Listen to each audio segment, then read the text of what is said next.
Can you tell me a little bit about your background?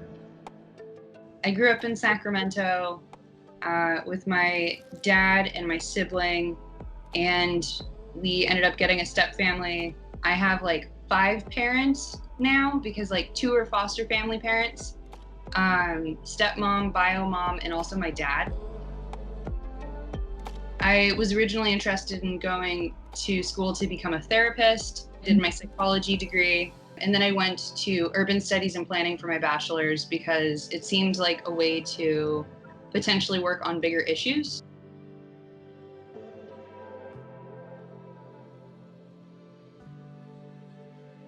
Evil power to me is kind of like someone is abusing a particular position that they have.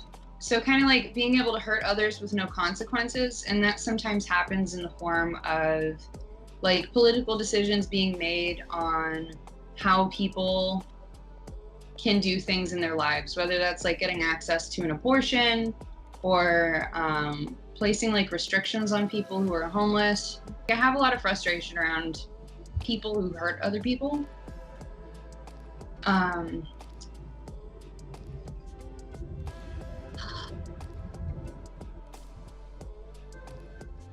And so it's kind of just like really frustrating when I hear like other people getting hurt and I can't do anything about it, and it kind of just feels really hopeless.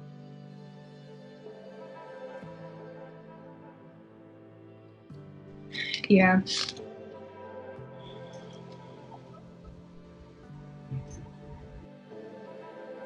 Evil power can even come to just people in the relationship that are abusive, whether or not it's like they grew up in a home that was like that and kind of just like learned the wrong coping skills to be able to manage it, and therefore they end up taking it out on others in harmful ways that can seriously injure, psychologically damage, or even kill people. And so like that is one evil power to me.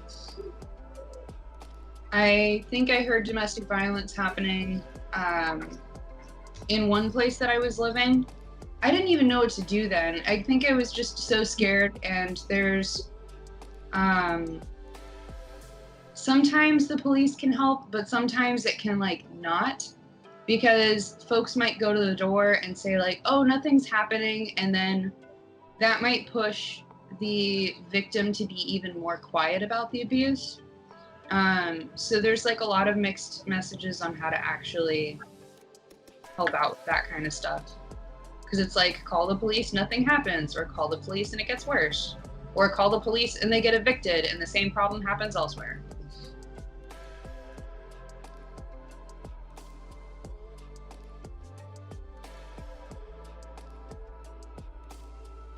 Why do you think those people, they hurt each other? Why do they do that?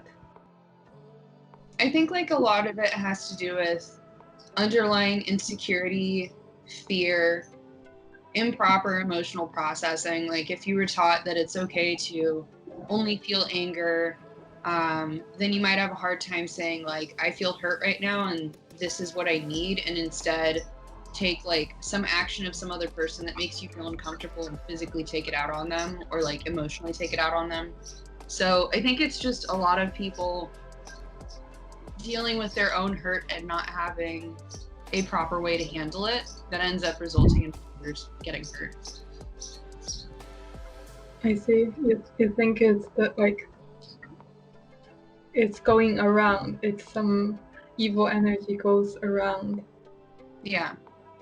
I think like a lot of it starts at the way we school children, teaching children in schools how to properly handle their emotions and deal with this, and find some way to like talk with others if something is happening at home. You are so emotional to talk about this. Is it relates to some of your personal experience? Being a child who grew up in a home that did experience abuse and violence and substance abuse, I wouldn't have wanted to like voluntarily turn in my parent, because it would have resulted in me losing my parent. So being able to offer like families more security in that, and kind of like the support that they need in order to work on those things and still be able to like financially support themselves and their children